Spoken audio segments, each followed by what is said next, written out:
Mi nombre es Carlos Barberena. Nací en Granada, Nicaragua, durante el tiempo de la dictadura del último Somoza, una familia que nos gobernó por más de 45 años.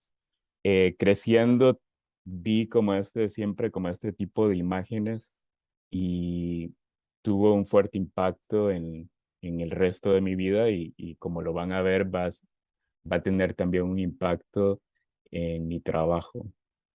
Este era como el tipo de imágenes con que crecí, que se veían en las escuelas, que se veían pegados en la pared. Y, y bueno, como fue una cosa muy importante lo que fue la revolución, porque terminamos una dictadura, pero lamentablemente ese sueño como cayó muy pronto debido a el bloqueo económico de Estados Unidos y también que empezaron a patrocinar a la contrarrevolución. Entonces el país estaba bastante inestable y por ello emigré hacia Costa Rica cuando tenía 13 años. Este, Al emigrar a Costa Rica, eh, una de las cosas que tuve siempre presente era como la comunidad nicaragüense, como el trato hacia la comunidad nicaragüense y siempre como estaba interesado en esos aspectos, ¿no? Y, y bueno, cuando me moví a Costa Rica, estuve como un tiempo como refugiado y posteriormente, este, bueno, perdón, digo como un tiempo como indocumentado y después conseguí mi estatus de refugio. Durante ese tiempo me empecé a interesar un poco más por el arte. Vengo de una familia de artistas, tengo dos hermanos, Robert y César, que estudiaron arte en la Facultad de Bellas Artes de Granada y posteriormente en la Facultad de Bellas Artes de Managua. Entonces siempre estuve como rodeado de arte y fue como una inspiración siempre. Entonces, para mí fue muy natural empezar a dibujar y hacer cosas. Este es uno de los primeros dibujos a tinta china. Perdón, mi gato está. eh, sí, este es como uno de mis primeros dibujos en tinta china y reflejo lo que es las fronteras.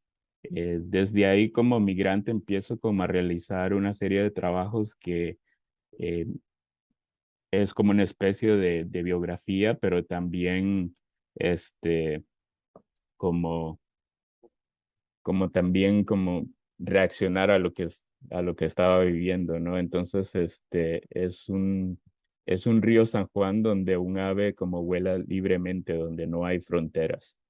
Eh, Esta es una de las primeras pinturas, la realicé a pedido de una organización, ACEPROLA, para poner en evidencia eh, cómo los trabajadores del campo estaban sufriendo por el Nemagón, el DDT, todos estos fabricados por Bayer, muchos de estos pesticidas prohibidos en Estados Unidos, pero vendidos en Centroamérica. Entonces, ese impacto que hacía no solamente como el desplazamiento de las comunidades indígenas, sino, sino también como el efecto que tiene con la naturaleza. Entonces, mi pintura era bastante primitivista.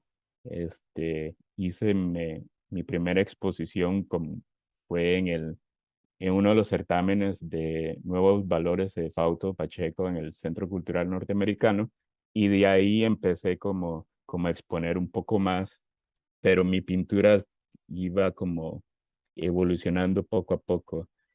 Tengo que decir que no fui a la academia, soy un artista autodidacta y más que nada como visitando talleres de otros artistas que me ayudaron mucho. Entonces aquí como siempre me gusta presentar como un poco lo que es la influencia en mi trabajo, Picasso, Kollwitz, eh, más que nada como mucho sobre lo que es el expresionismo alemán. Y obviamente Osvaldo Guayasamín marcó bastante eh, lo que es mi trabajo. Tuve bastante inspiración, como empezar como a buscar, ¿no? Como las raíces de uno, empezar como investigar un poco más al irme de salir tan temprano de Nicaragua, uno empieza a sentir eso de no sos ni de aquí ni de allá. Entonces, posteriormente, cuando empecé a viajar a Nicaragua, entonces allá me decían el tico y en Costa Rica el nica. Entonces, siempre estás como en ese limbo, ¿no? Y bueno, eh, me, me regresé a Nicaragua en el 97. Ya, de hecho, ya vivía como 90, finales de 97, quedé el 98, 99 por allá y siempre estaba como viajando entre Costa Rica y Nicaragua. Y empecé a crear una serie que la llamé Años de Miedo. Era como una serie eh, que hablaba sobre la reflexión sobre los conflictos armados, tanto en Nicaragua como en Centroamérica, y cómo eso nos afecta psicológicamente, emocionalmente. Entonces necesitaba como una forma de sacar ese trauma que cargaba y que también muchos centroamericanos cargan. Mi idea era como llevar este grupo, esta serie de trabajos por toda Centroamérica y eh, tuve la oportunidad de contactar diferentes galerías. Entonces, eh, en la Casa de los Tres Mundos fue la primera exposición, posteriormente en Galería Praxis, este, después en la Galería Nacional en San José, y tenía ya pautados varias galerías en Centroamérica, pero debido a la falta de apoyo institucional, no pude como seguir. De hecho, en Galería Praxis, eh, se censuró un poco, como a medias, por el gobierno, ¿verdad? El gobierno de Arnoldo Alemán. Y un día antes de la exposición, como cerraron como la galería, le cortaron electricidad, agua y teléfono, pero se pudieron arreglar las cosas y la exposición pudo andar.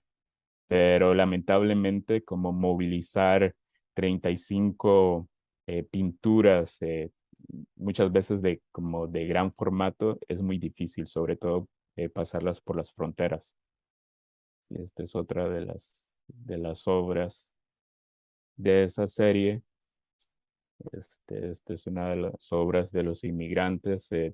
El uso siempre como de las bolsas de mercado como representación de los migrantes que solo llevan como justo lo necesario, ¿no? Este, cuando emigran.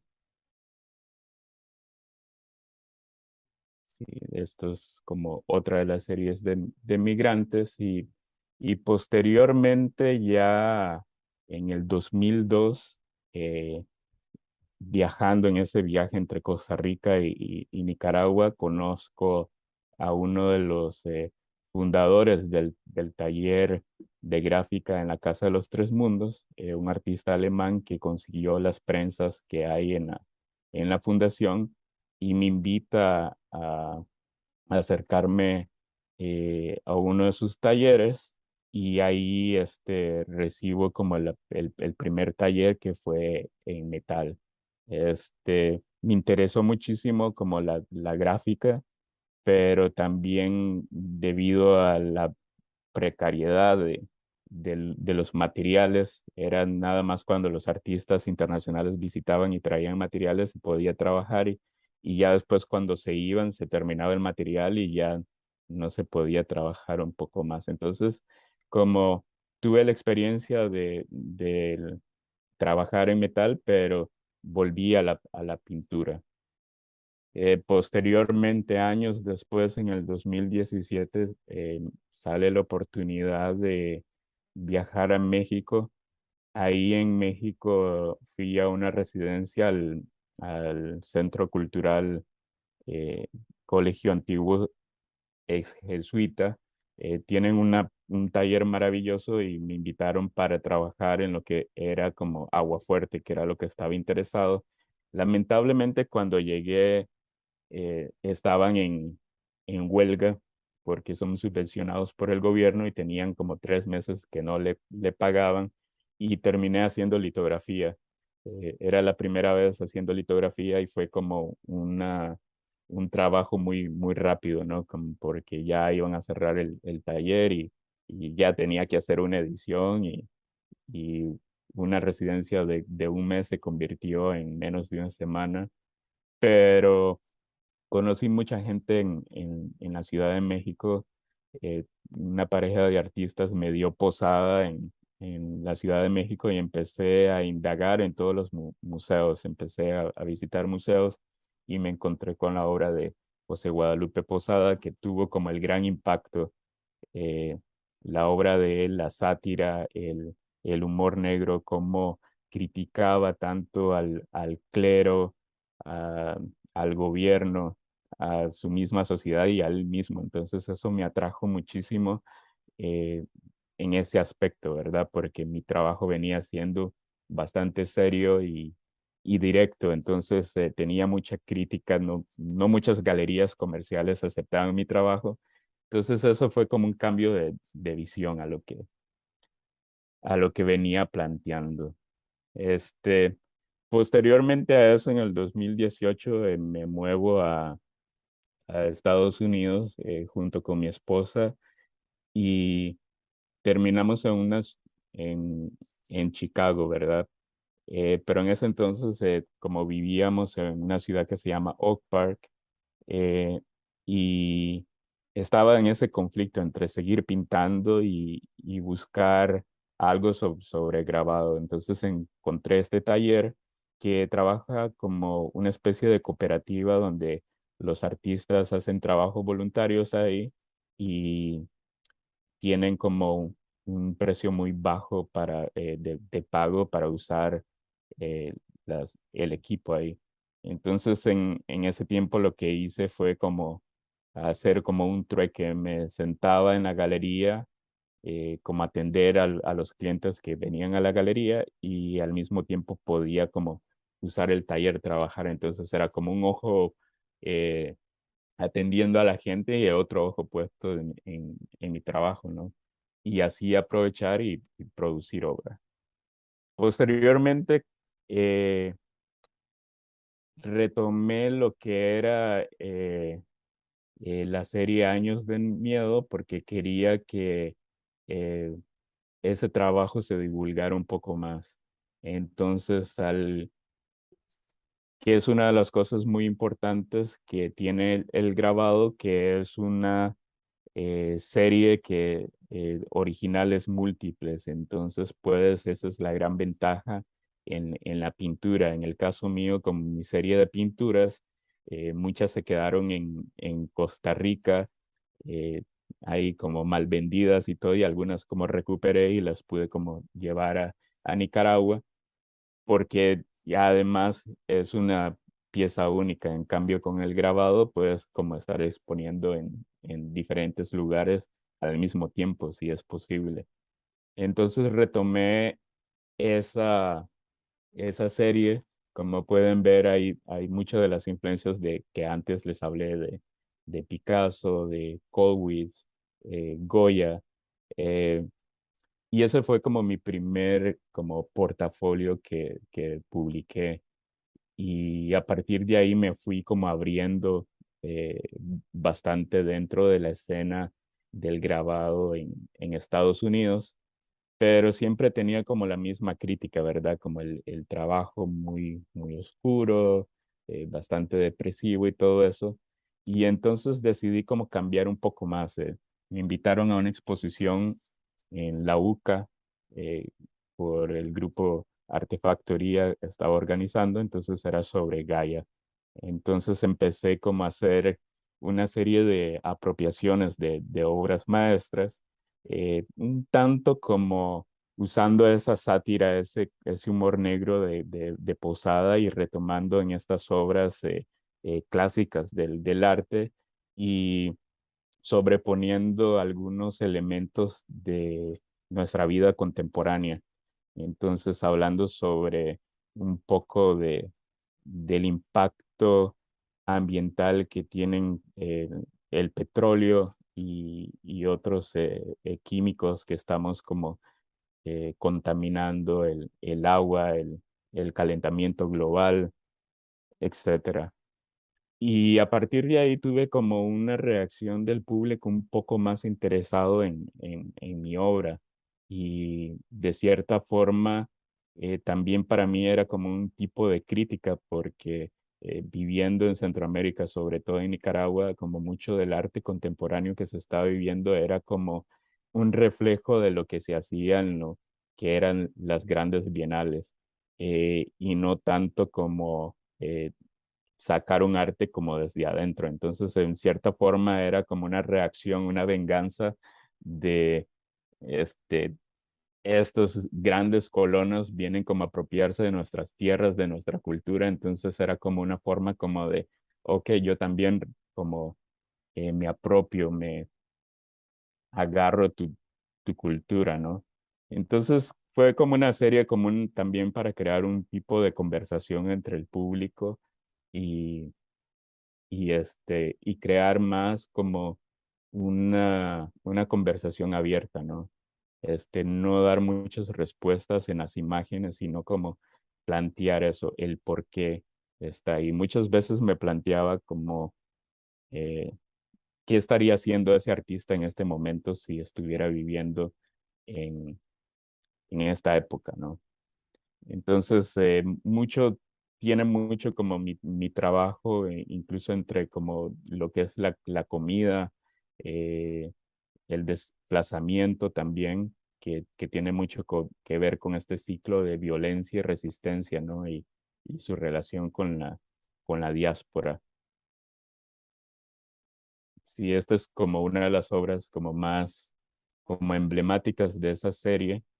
Y Y nació a partir de estar en Managua y viendo estos grandes, como billboards en las calles, con las imágenes de que el mundo se iba a acabar. Entonces era como que Dios viene y el juicio final, ¿verdad? Entonces era más como, mi punto es como más eh, poner que no es ni Dios ni cualquier otra cosa, sino que somos nosotros mismos que estamos como acabando con este planeta. En todo ese proceso que estaba cambiando y haciendo varias series de trabajo, empecé a hacer una convocatoria que se llamó la Calaca Press. Era un intercambio internacional de grabados. Cada artista me enviaba como 15 obras. Bueno, digo, una obra de una edición de 15 y al final los artistas recibían de vuelta como 12 obras de diferentes artistas. Entonces hacía una especie como de selección como random y cada uno como recibía como diferentes estampas. Hice 3 de estas ediciones, fueron como de, recibí como la participación de 150 o 250 artistas. Entonces, pero también era como una conexión, ¿no? Porque yo estaba haciendo cosas ya en Estados Unidos, pero veía como también como un poco el aislamiento que tenían los grabadores de Nicaragua. Entonces quería como crear ese tipo de puentes y dar a conocer a esos artistas y que otros artistas conocieran eh, las obras. sobre todo tener como un poco los artistas grabadores de Nicaragua, conocer un poco más sobre las técnicas de otros artistas y crear como ese vínculo, ¿no? Y de ahí nació como ese proyecto y se hicieron como muchos más conexiones. En esa época conocí a miembros del Instituto Gráfico de Chicago que me invitaron a ser parte del grupo y empezamos a crear como invitar artistas tanto de Estados Unidos como México eh, a participar dentro de estos portafolios como una manera de intercambio. Al mismo tiempo, además del portafolio, empezamos a organizar un festival de arte que se llama, de grabado que se llama Grabadolandia. Ya este año va a ser el 10º Grabadolandia e invitamos artistas como de Estados Unidos o de México a visitar y hacer como una exposición, una demostración. En este caso tuvimos como la oportunidad de traer al maestro Chinsaburo Takeda, que está en Oaxaca, que se podría decir que es uno de los padres de la gráfica en Oaxaca, de lo que está pasando, aparte de Francisco Toledo. Eh, Chinsaburo Takeda ha estado como desde hace 50 años en México y ha estado como profesor por muchísimos años en Oaxaca y la mayoría de los grandes grabadores que han salido de Oaxaca han sido estudiantes de él. Este, en esos 3 días que tenemos, entonces hay como una exposición, hay una demostración, ahí se puede ver se está como haciendo la edición de una litografía del maestro Takeda y tenemos panels y el último día, que es el domingo, es Grabadolandia. Este, tenemos la suerte de tener, como siempre, cada año, de usar las instalaciones del Museo Nacional de Arte Mexicano y ahí invitamos a diferentes talleres a mostrar su obra, a venderla, y es totalmente gratis para el público. El público puede venir y interactuar y hacer grabado. Pedimos a los artistas que tengan obra que sea accesible, porque el museo está en un área de, de gente trabajadora. Y entonces invitamos a diferentes artistas que estén haciendo cosas un poco más allá, ¿no? De lo que es el grabado tradicional. Si pueden ver como a mano izquierda está un artista, Eric Fuerte, que es escultor y, y grabador. Está como en estas mecedoras que él adaptó para imprimir grabados. Así que los niños venían como jugaban un poco y al mismo tiempo estaban imprimiendo este grabado. En el centro estoy yo imprimiendo camisetas, que es una de las cosas como primordiales dentro del grupo, de que por ese medio podemos conseguir fondos para crear este festival.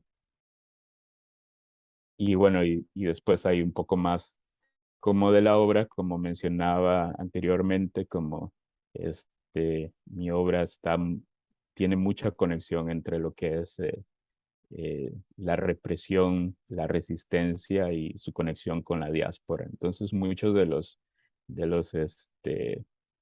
imágenes que trabajo hablan mucho sobre migración. En este caso es un grupo eh, se podría decir activistas, que es un grupo que se llama No Más Muertes, que trabaja en Arizona y que deja agua en el desierto, comida para los migrantes que van pasando, porque hay mucho problema en esa área.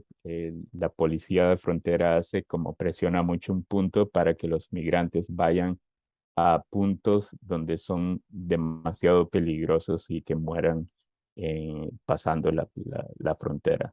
Este, suena un poco duro, pero es como la realidad, ¿no? Es como te empujan para ir al lado donde están como las víboras más venenosas, donde no hay agua, este, o que te pierdes, ¿verdad? Y entonces este grupo llega a esos como lugares y deja como botellas, galones de agua, comida, medicina, y ha sido muy perseguido por el gobierno. Ha tenido como, han habido juicios contra algunos de los líderes de este grupo. Entonces, esta era como una imagen que fue parte de un portafolio que se llama Santitos de Arceo Press, que lo publicó Arceo Press y habla un poco sobre alguna de las leyendas que hay sobre una conexión entre la, um, no se me viene a la mente ahorita, es de los cristeros, con eh, una leyenda un poco más contemporánea de jóvenes ayudando a migrantes en la frontera. Eh, este es otro participación de otro portafolio. Este fue una donación que hicimos varios artistas de este portafolio para recoger fondos para algunos albergues que hay en México, eh, más que nada como recibiendo muchos de los migrantes centroamericanos. Y aquí retrato la bestia. Y como pueden notar, siempre hay como el símbolo de McDonald's, hay como representación de esta sociedad McDonaldizada y también como ese triunfo, ¿no? De, de esta globalización. Entonces, y además ya es un icono que forma parte, ¿no? De, del paisaje. Sí, después como empecé a hacer como esa serie, como la llamé, Memorias de la Resistencia, y empecé a retratar activistas o algunos problemáticas, no solamente en Estados Unidos, también sí en Latinoamérica o en otras partes del mundo. Entonces fue como empezar a retratar, también como un poco más como educar la gente desde del, del ambiente en que vivo acá, ¿verdad? En Estados Unidos, como no hay mucha información o siempre se malinterpreta o se manipula las informaciones que vienen desde Latinoamérica. Este fue como uno de es un grabado en madera y de lo que venía hablando de cómo la policía fronteriza te empuja a otros lugares. Este está basado en una ciudad que se llama Falfurrias, en Texas, en donde se encontraron fosas comunes donde entierran a los migrantes o los cuerpos de migrantes que encuentran, los ponen en fosas comunes. Aquí el gobierno federal contrata diferentes funerarias para recoger los restos y ponerlos como en una tumba, un ataúd, y algunas que se pueden identificar y otros no. Y fue la sorpresa que un grupo de como estudiantes de medicina forense junto con sus profesores de una universidad empezaron como a encontrar restos y entonces encontraron hasta un cráneo dentro de una bolsa de esta funeraria que se llama Dignity. Y entonces como esa relación, ¿no? De de estas grandes corporaciones, la manipulación, el mismo nombre de dignidad. Y al ver estos reportes de estos migrantes que eran enterrados incluso dentro de algunas otras tumbas de otras personas entre medio, y ellos estaban recibiendo los pagos, ¿verdad? Entonces, este, sin ninguna posibilidad de que se hicieran estudios, se tomara como ADN para futuras identificaciones de estos cuerpos.